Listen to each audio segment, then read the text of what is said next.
Hello, hello, and welcome to the Holistic Fitness Podcast, where you'll learn how to get your goals without burning out.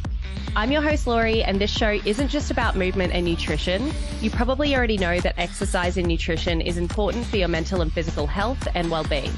It's also about stress management, mindset, shedding those limiting beliefs, and working through some of that childhood trauma while you're at it. Today, I'm joined by Heather Gale.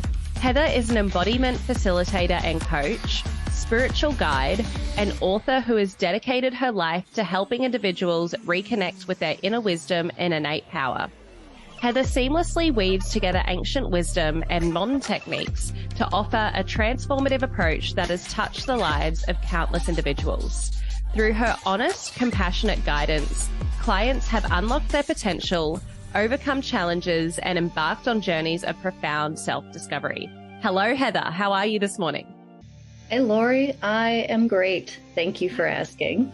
I'm very excited to have you on board today because even just like from your intro through looking at your Instagram, you definitely have like very deep kind of like ancient and modern teachings. And I'm excited to kind of like learn a little bit about all of it today.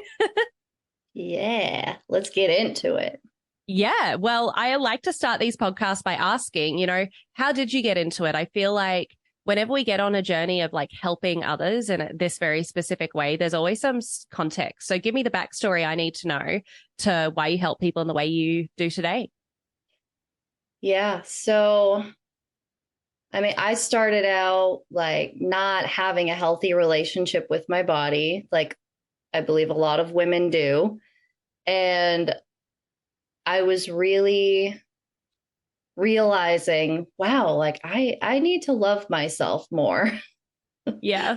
And I realized, and it was after a string of relationships that didn't work out. And I'm like, why are they not working out? Like, I feel like I'm this really great person. I'm so generous. I'm so kind. And it was because I didn't love myself.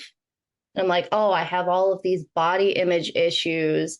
I have my worth tied to my physical appearance.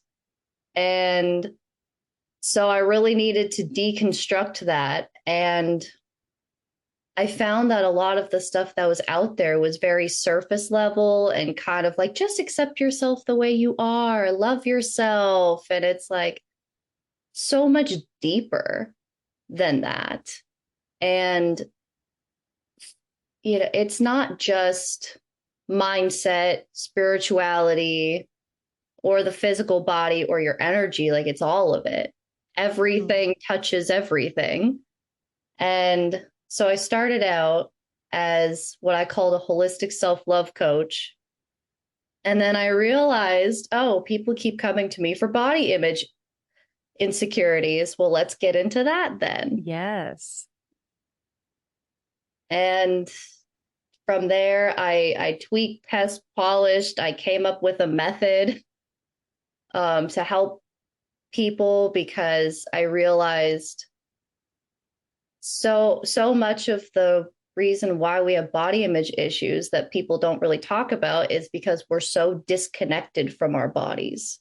And so we become focused on the external. So I'm like, wait, let's bring it back like to our body, to ourselves, and to our present moment. And then start to unravel like all of the traumas and the limiting beliefs and all of that. Yeah. So it sounds like for you, your journey was definitely more body image related, and you noticed that through the pattern that you were attracting in your relationships. And you've had people obviously come to you with that as well. But rather than the affirmations and stuff, it's like the deep kind of traumas that we have that cause these thought patterns and beliefs about ourselves. Is that right? Yeah, absolutely. Affirmations, they do help a lot of people. But if you don't believe what you're saying, it's not really going to help you. Yeah, that's like one of the key things with affirmations. They need to be believable. You can't just like, as someone with $500 in their bank account, start being like, I am a billionaire. I am a billionaire. There needs to be some sort of like bridge to it, right? Yeah, yeah. And really with affirmations, it's about the sensation. So like with money, for example, let's just go there. It's like money has the sensation of safety. So if you don't feel Mm. safe, then you're just going to repel money, or you're just going to keep giving it away, keep spending, and you'll be like, why can't I hold it? That makes total sense. Yeah, because that is our safety and security. Can you describe like a little more about the surface level stuff that we're focusing on? So I think one of the biggest things that I see is people saying, love your body the way it is. And yes, absolutely, love your body. You have one body. But Mm, if you're like, you know what, I feel like the weight that I'm at is not an aligned weight for me, then it's okay to love yourself and to want to change. That's what evolution is. But if mm. we don't talk about that enough, it's like just love yourself. I see like with body neutrality, don't look in the mirror. It's like, well, that's avoidant behavior though. Yes. I'm so glad you mentioned that as well, because I guess as a trainer, I find it hard because on one hand, yes, love your body as it is. But then on the other hand, there is an optimal weight range. And if you love your body as you is, but maybe drinking a lot of alcohol, eating a lot of processed foods and not moving, like that's not optimal for like you being happy and healthy and energetic and full of life. So like even without the weight loss aspect, certain nutrition and movement is going to give you more energy so you can be your best self, like just removing all of that. So this whole like love yourself as you are, I love the premise of it and love so many parts of it, but I do also think there's this toxic part to it as well. Yeah, absolutely. Because, and I mean, it's like the intent is so good, but and I mean, it's not to blame, shame, or shade anybody, but like when you don't understand how the subconscious mind works, Mm, then like saying all of those things causes these toxic patterns because people say, well, I'm supposed to love myself, but I've never been taught how to love myself. But they tell me to love myself this way, but it's not working for me. yes. It's Can you like, provide some examples of someone who might be stuck in that cycle, or provide some examples of like what it looks like to have poor body image that might maybe give people listening some awareness of it? yeah, absolutely. So a lot of the things, some of the key things are if you do check your appearance a lot and you're constantly saying like, oh, how do I look? And the body pinching, like the pinching of the extra fat and like, oh, like if you look at your body and have this oh feeling, then there's usually some type of body image insecurities. Someone who has a healthy body image, they'll look, and if they're like, oh, you know what, I'm 10 pounds away from my goal weight. And they might go, oh, this is a little frustrating, but you know what? I can accept where I'm at right now. Mm. So that's the goal. The goal is to say, hey, this is frustrating, but I can accept where I'm at and continuously work towards healthy habits. Is that what you would say is an example of somebody who has like a better body image? Yeah, absolutely. Because it's okay if we want to change a few things, like Mm. I've had a weight loss journey as well. I'm one of those people that holds weight, I mean, emotional weight, like on my physical body. Mm. So, I think I'm the yeah. same, to be honest. I feel like I hold stress weight. Like Mm, when something's unaligned, and it's so weird how like as soon as that baggage is dropped, the weight just falls off easily because in my mind as a personal trainer, I want to be like, well, 1 pound equals 3,500 calories and calories in, calories out important. But of course, it's an oversimplification because, hormones come into it as well. And like, I find I obviously have started this podcast to talk about it, but I also just find it wild how like easy it is for weight to come off when you're less stressed or like there's less junk going on. oh yeah, absolutely. Like when I started doing chakra-based meditations and like clearing out my energy centers, like the weight just started dropping off. And I'm like, Mm. oh, this is what I've been holding on to.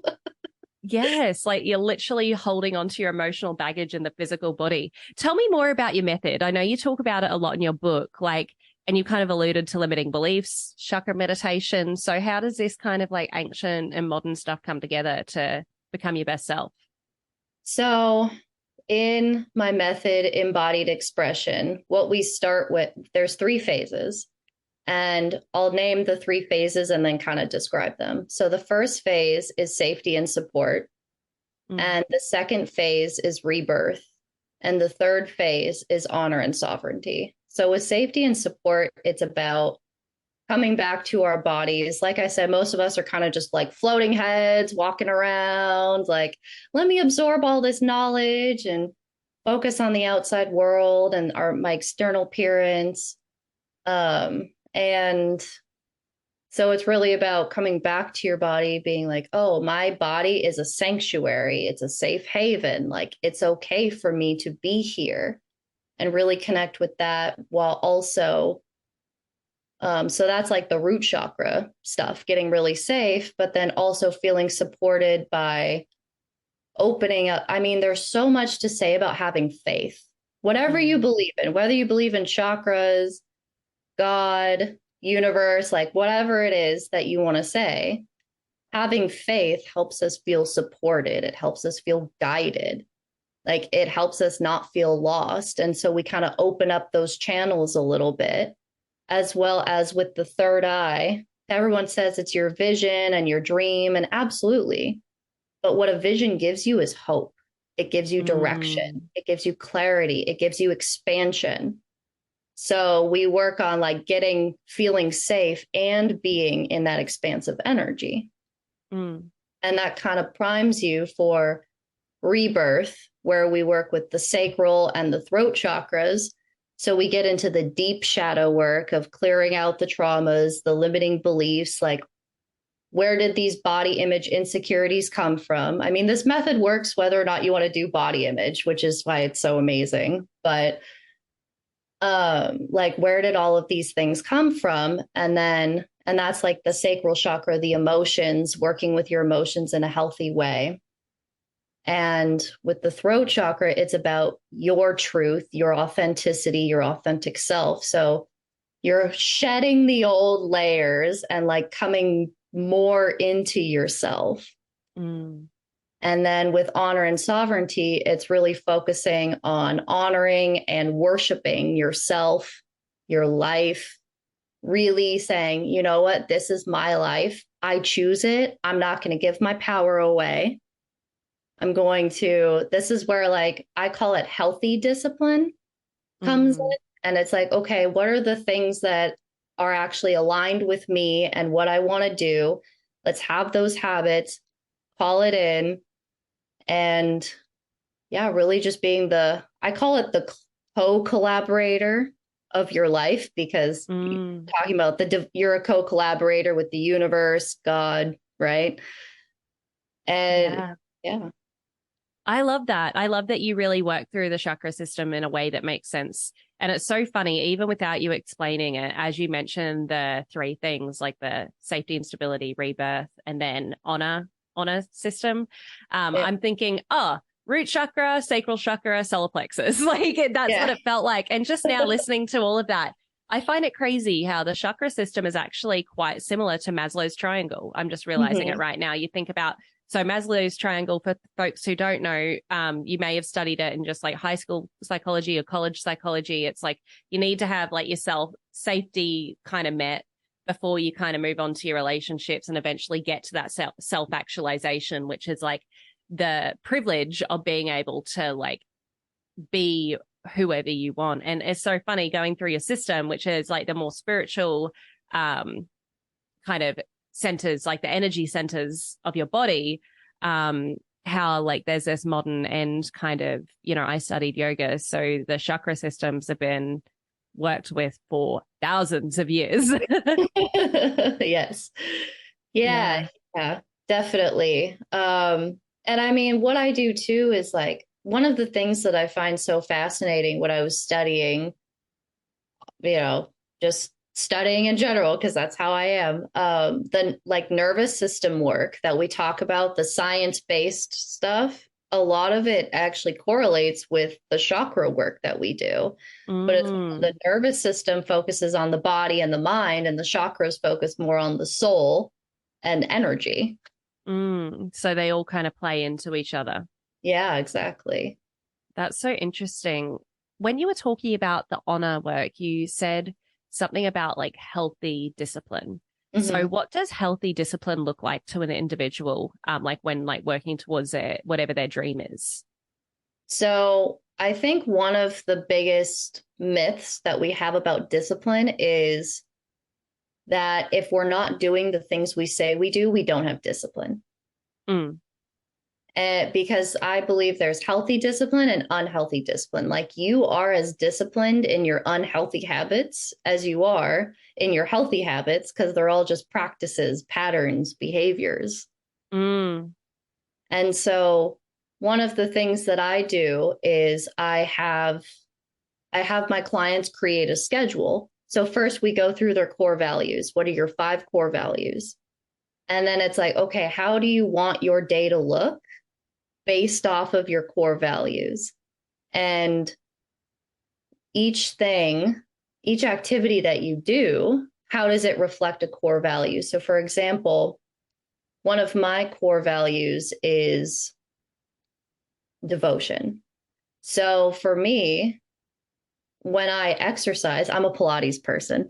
Hey, fun fact, I've never done Pilates, but my first job was a gymnast coach, so I reckon that I might like it.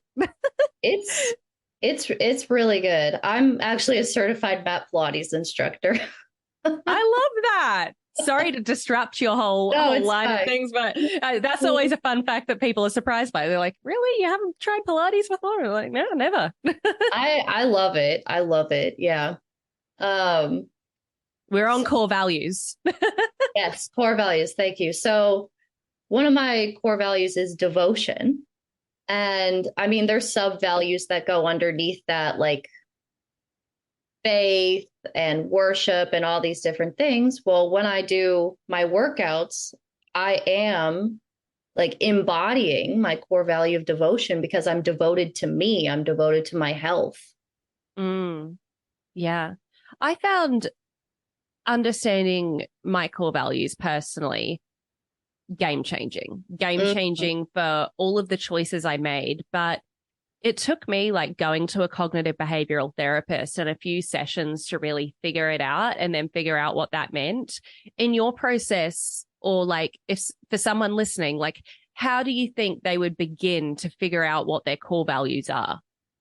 Oh, it's so great. So you can find lists online. So I think the most comprehensive list is Brene Brown's. I think you just look up core values, Brene Brown, and on her website, she'll have the whole list. And the way that I do it, so like when I'm working with my clients, by this point, their intuition is it's on point, like they got it. And so I have them go through and I'm like, whichever words, or sometimes they're phrases, but like whichever words stick out to you the most, write it down on a piece of paper. And then what I do is, okay, so like a lot of people, they might have like 15, right? So it's like me. Okay. Yeah, exactly. At the time. Exactly. And so I go, okay, so kind of go through and look through them and see, all right, which of these actually could go under another value? And then from there, you figure out what your core values are. I like to stick with 5, but 5 to 7, I say is pretty good, but 5 seems like a really good number for people. Yeah, I did 5 as well. And for me, I grouped them together. So that makes total sense. And then figure out which one the parent one is. And freedom is just huge for me. Like freedom. Yeah. And it's like there was like curiosity in there, adventure, like, and it's like freedom of the mind, freedom of the body, freedom of the soul. Oh, yeah. Oh, yeah. Absolutely. Yeah. And it's also really good, like how you can help figure out what your parent one is whichever one has the strongest why. Yeah. And then you can kind of go, oh, okay, like for me, safety is so important. And because I felt unsafe for so long and I've learned the value of safety. So I'm like, okay, safety is like my core value. Even when I used to work as a preschool teacher. When I was working in preschool, my number one priority was safety. Are the kids physically safe, emotionally safe, mentally safe? Are you tired of constantly feeling burnt out while trying to achieve your goals? Do you find yourself struggling to maintain motivation and productivity over long periods of time? I'd like to introduce you to the Goal Getting Journal, the ultimate solution for those of you who want to surpass their goals without burning out. Our journal is designed to help you set achievable goals, track your progress, and maintain a healthy work-life balance. With our journal, you'll discover practical strategies for managing stress, staying motivated, and avoiding burnout, including time blocking, habit stacking, and so much more.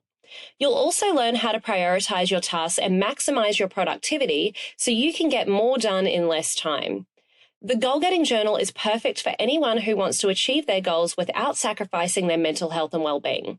Whether you're an entrepreneur, a student, or just someone who wants to make any positive change in your life, the Goal Getting Journal can help you stay on track and avoid burnout. And for Holistic Fitness podcast listeners, you can get 20% off your first journal using the code HFPodcast. Go to goalgettingjournal.com and type HF podcast at checkout to get your discount. So what are you waiting for? Order the Goal Getting Journal today and start getting your goals without burning out. Yes. Oh my goodness. Are you into like astrology or human design or anything like that? Like I being am. into what you do? I've dabbled. I'm not an expert, but I've dabbled. Yes. Yeah.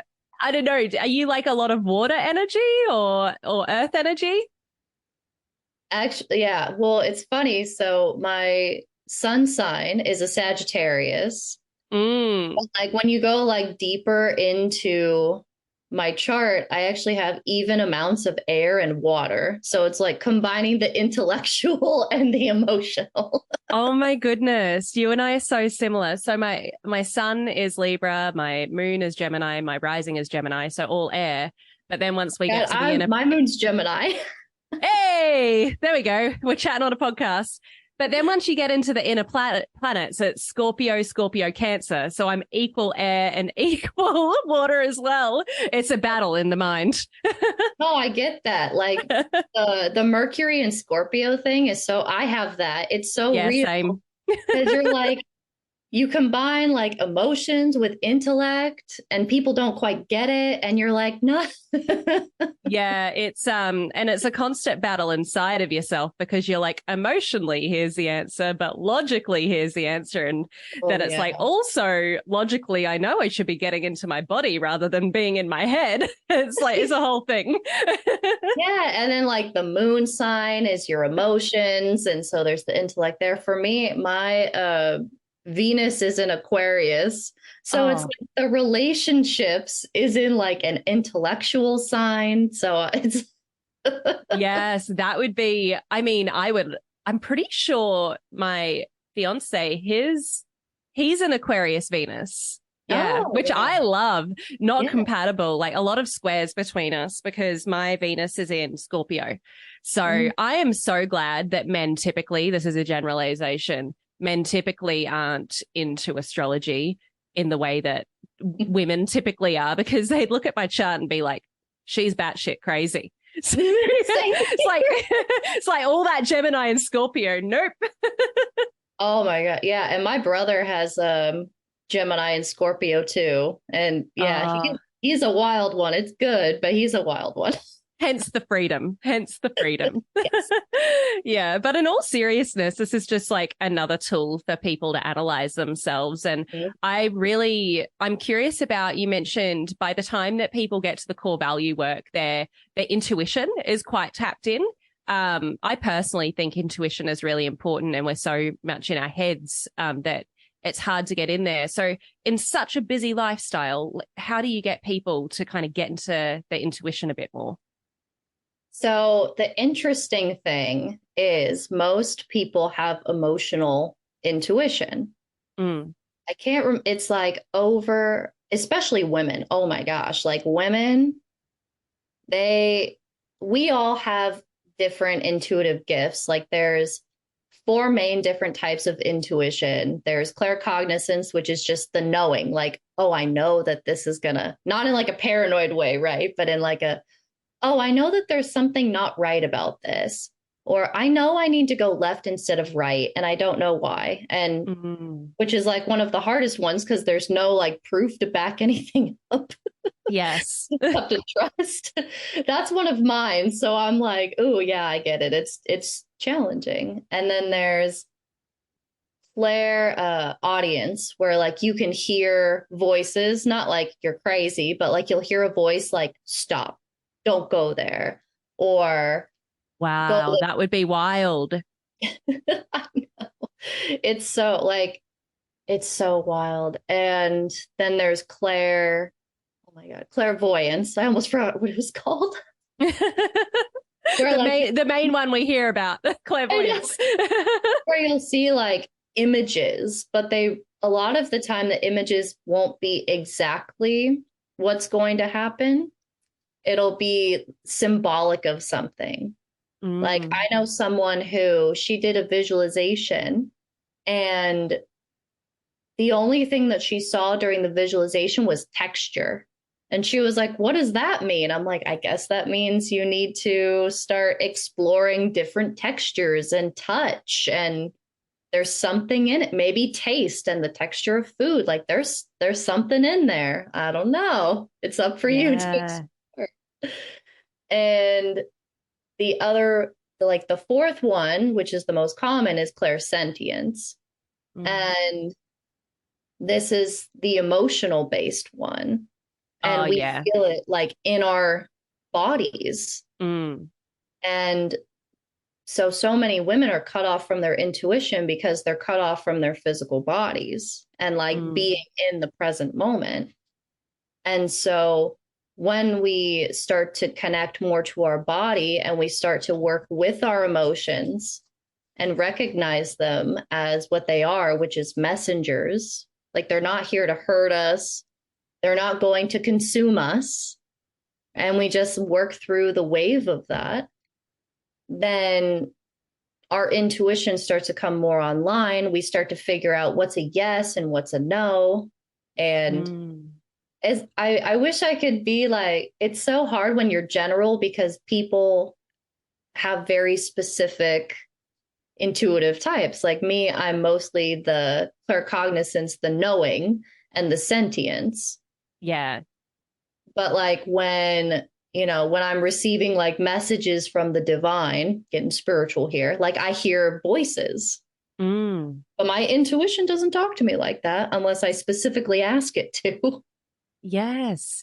I've always found clairvoyance so interesting. I believe in it, but I also believe there's probably a lot of people out there capitalizing on it.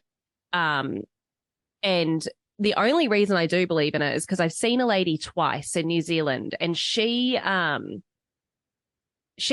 a wait list for like a year and a half. If I booked now, I'd be seeing her in 2025. Wow. And she just like knows stuff about my family that I don't know. And I need to ask grandparents for validation. Like, and she's just so tapped in. But what you're saying just now is like we all have that gift inside of us, like in some sort of way. And it sounds like one thing that you could do is like just follow that, the small things like, oh, I think I should turn left, like follow that and see where it takes you. And maybe that's kind of one way that you can start kind of tapping into it. Yeah. So a lot of people will ask how do I know if it's my intuition talking to me or like my past self or my fear? Yes. And your intuition will feel, even if the answer is a no, it will feel calm. It'll feel authoritative because our intuition, like the answer is black and white, but it doesn't really it's neutral. Like it doesn't really have opinion on it. Yeah, exactly. It's not like, oh, I think I should go left. It's like, go left. Yeah, no, that's so good. And even with big stuff, like when you're on a date with somebody and they tick all the boxes and your mind wants to say yes, like, intuitively. And it's just like no. Yeah, you're just like, I'm not going to go on a second date with you. No. Yeah. You referred to women intuition. It made me think of, I watched like The World's Toughest Prisons, and this prison like isn't actually that tough. It was in Cyprus, and they had this like woman director come in and treat everyone like humans. So they used to like beat up these prisoners. It was like a real harsh kind of prison. And the reoffending rate was like over 50%. And then once she put this new regime in, and like the guards hug the prisoners, like there's face circles, but it's like really treating each other as humans, and all those either spiritual or even, religious aspects. I find the yamas and niyamas really similar to the 10 Commandments in the Bible. And it's, for me, like that was an example of feminine energy just expressed, and people felt free and safe even in a prison. And I don't know, that's just a random story, but I'm just really curious to understand more about like women intuition and feminine energy, and kind of tapping into that a bit more.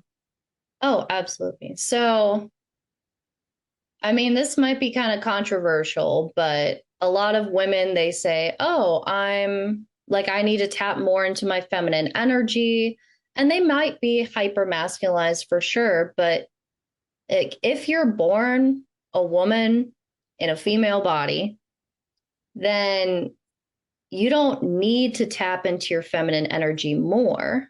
What you actually needs to happen is to heal the wounded masculine that's within you, because we all have feminine and masculine energy within us. It's the universal law is the law of gender. Everything has feminine and masculine energy within it. And so healing those parts of you where you've become hyper masculized, you don't trust the masculine, like that will help you tap more into your feminine energy. And right. I mean, I went like full in. Like I always believe like if you're a coach, you need to work with a coach because you need to be held as well. And I realized, wow, like I have some issues with the masculine, like my inner masculine. And I mean, yes, we have external examples which cause internal stuff to go on, but then like it goes back out into our external world. And I only worked with male coaches for like a year because I'm like, I need to feel safe and nurtured and trust the masculine. And as that happened, more of my intuition came online. I started feeling safer. I actually had more healthy discipline because our masculine energy is responsible for us getting things done. Yeah. So for you, your example of healing your wounded masculine was by allowing yourself to be held by men in a more like coaching format. And I actually think that's a really smart way of going to heal the wounded masculine. What are some other ways that people can heal their wounded masculine? Yeah, it's being vulnerable. Like even if it's with a friend, allowing yourself to cry and telling them what you need. So for example, I mean, everybody needs different ways to be comforted. But for me, like, I'm not the person where you say like, oh, it's going to be okay, blah, blah, blah. Like, I'm like, I need to fully go through it and feel it and cry it out. And that right there is so powerful. Like going to a male friend and saying, hey, I just need you to listen. I don't need you to fix my problem. If I start crying, all I need is for you to hold me. And like feeling that physical safety in that moment can also really help. You can do this with like a brother, a partner, like a cousin, take your pick. Yeah.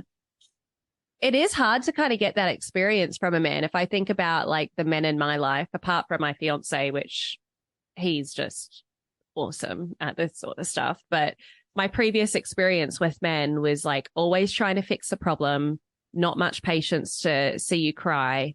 For people that don't have this experience, awesome. But like just with my familial relationships and with my ex-boyfriends, it was definitely more like, all right, let's try to fix a problem. And then like frustration if you're like, no, I just want to cry. Yeah. So I can imagine it being quite difficult to kind of get that experience from a guy.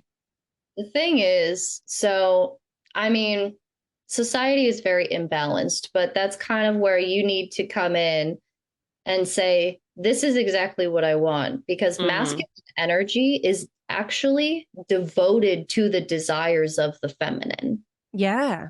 And so if you say, this is what I need from you, then like their masculine is going to step up and say, yes, I will provide that for you. That makes total sense, because I think a lot of women who are successful, they don't need a man for anything. Like they can pay their own bills, they can cook their own food, like they've got it all together. A lot of people say that's like intimidating, but really I feel like men just need to know like how they can add value. And something that's really helped me in my life when it comes to masculine energy is like, and it sounds so basic, but letting men do stuff for me. Yes. Like not feeling like I have to do it all. And like, and it's taken a long time with my current man, just being comfortable, chilling on the couch and letting him cook all the dinner and him do all the dishes because he genuinely wants to do it, rather than feeling guilty and feeling like I need to step in.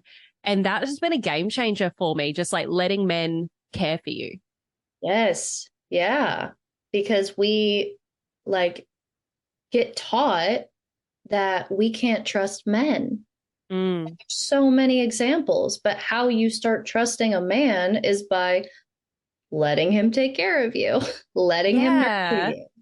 The amount of times I've gone through my head, like they've got this like Roman Empire, like how often do you think about the Roman Empire to men at the moment?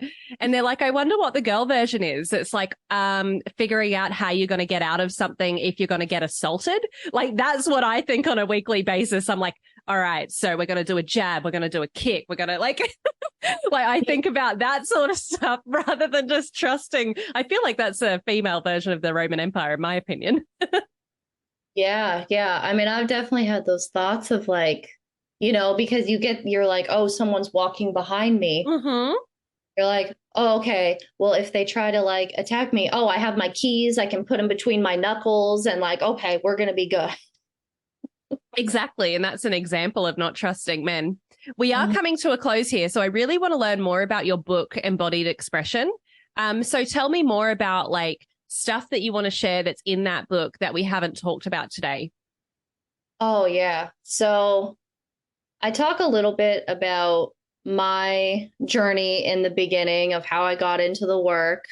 And so many people that have read it, they've told me like, wow, like the first page, just where you talk about it, and I'll just like quote it super quick because I actually have it in front of me.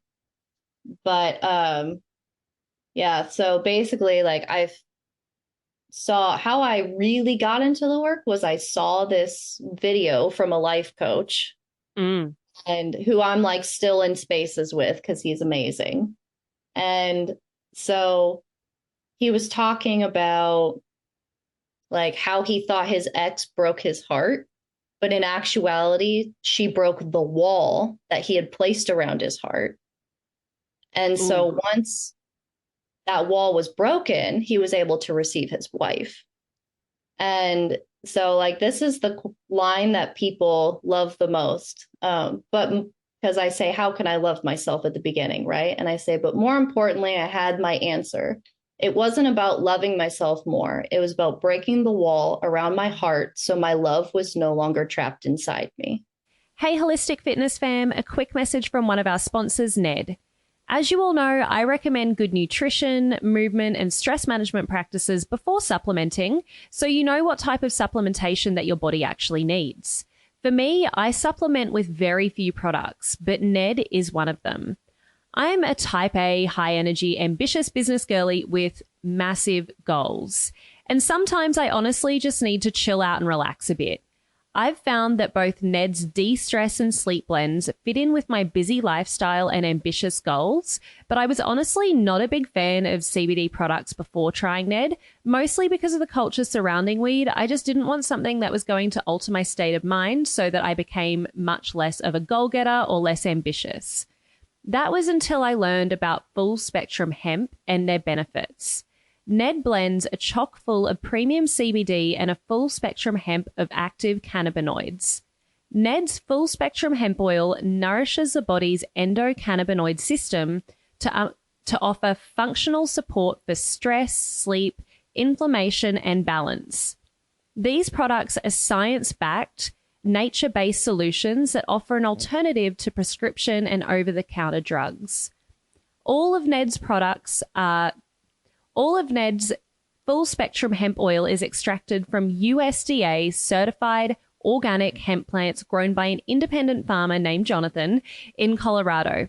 I'm obviously a big fan, but don't take just my word for it. NED CBD products have over 2,000 five-star reviews, and they work with incredible partners in the medical field like Dr. Caroline Leaf, Dr. Christian Gonzalez, and Dr. Will Cole. NED is providing Holistic Fitness podcast listeners a very special discount. If you'd like to give NED a try, listeners get 15% off NED products with the code LaurieLee, LORILEE. Thanks, NED, for sponsoring the show and offering a natural remedy to bring balance to so many people's well-being. Wow. I think there's like this, I've seen and heard friends and people on the internet get upset. They're like, why are they treating this next person all of the ways that I wanted to be treated? It's none of your business and you're not in control of it, but you may have needed to be that person to break down their walls, and equally reflect on yourself. And are you breaking down your walls or are you building a bigger wall? That's really like, there's so many different ways one person could interpret that page. Yeah. And I mean, and for me, I was like, oh, what if I already do love myself? And it's more about breaking free versus like trying to add more. And I think that's what we do. We're like more. And so the book, like at its core, it's really about, I mean, the subtitle is A Guide to Creating Your Inner Sanctuary While Reviving Your Authentic Self. Like it's just, it's about becoming more you. Yes. Yeah, you can't, if you want to get a new bed, you can't put your bed on top of your, because I'm in my bedroom, I'm looking at my bed.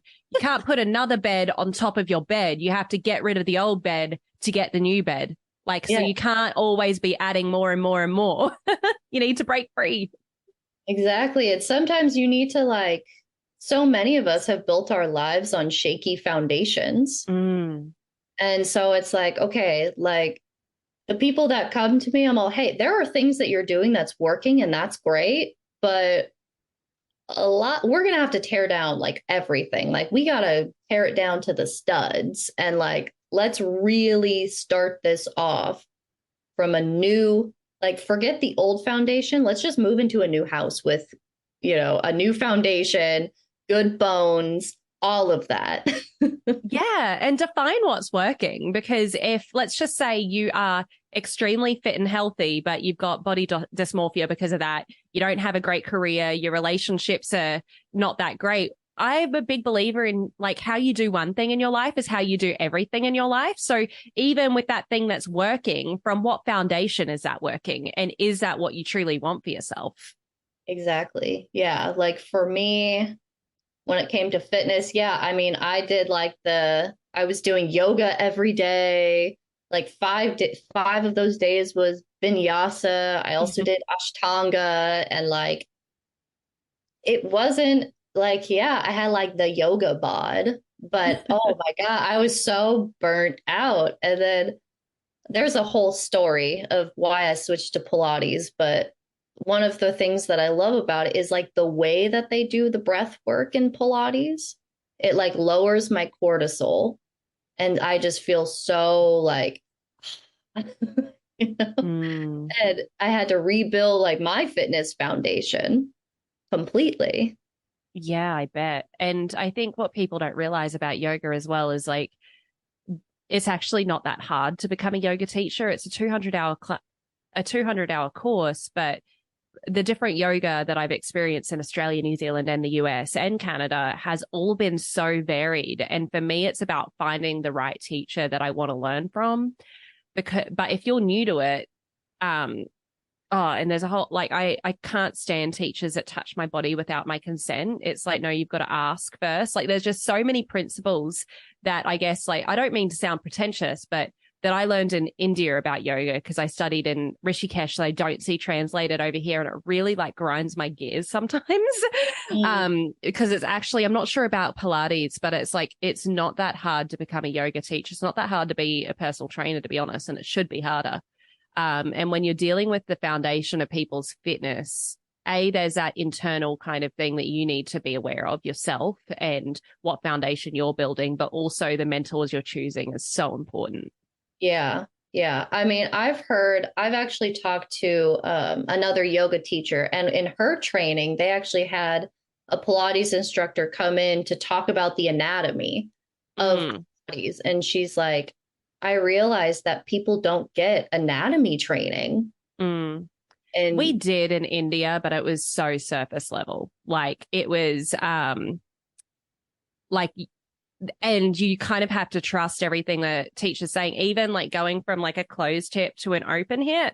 And they say, oh, that's really bad, never do that. But actually biomechanically, and because I studied science at university, our body can handle that. There just needs to be some like, and the amount of chaturangas you do is actually so much for your shoulders. Anyways, I could get on a rant about this. Yeah. Yeah. It's like, okay, you do this now, chaturanga. It's like, excuse you? It's like, yeah, because I had torn my rotator cuff, and really? I couldn't do yoga.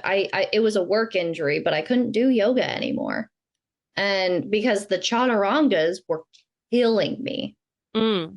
And it seemed like after every like 3 asanas, chaturanga. And I'm like, oh my God, I can't do this. I can't do this. And there was a Pilates instructor working at the physical therapist office, and one thing led to another. I started doing it. I'm like, oh my gosh, this is so amazing.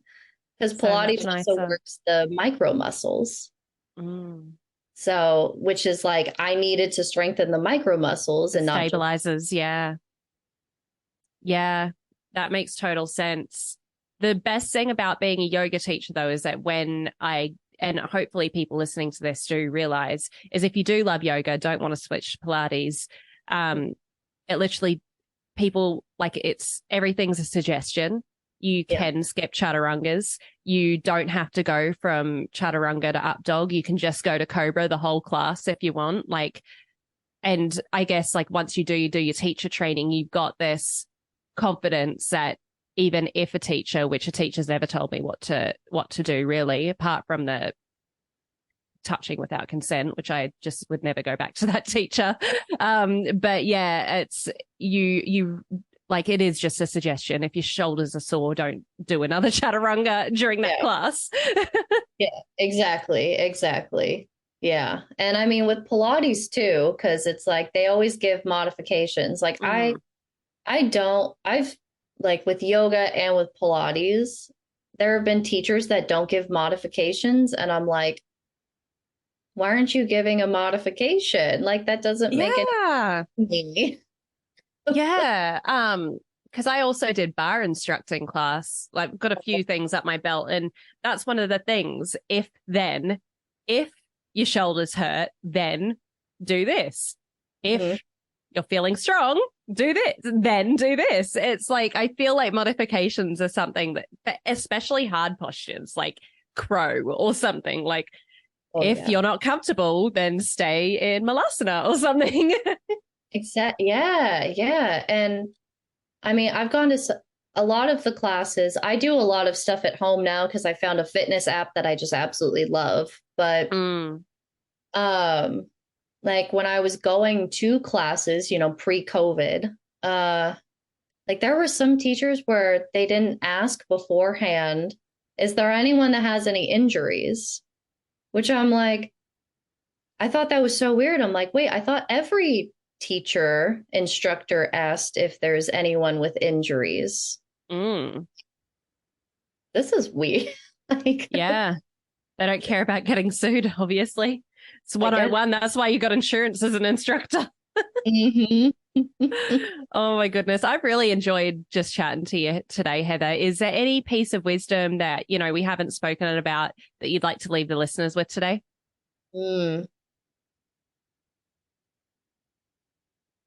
I guess, I'm going to go back to one of my core values, like safety. Like, ask yourself one of the things that I love to do is just sit like cross-legged and call in the sensation of safety.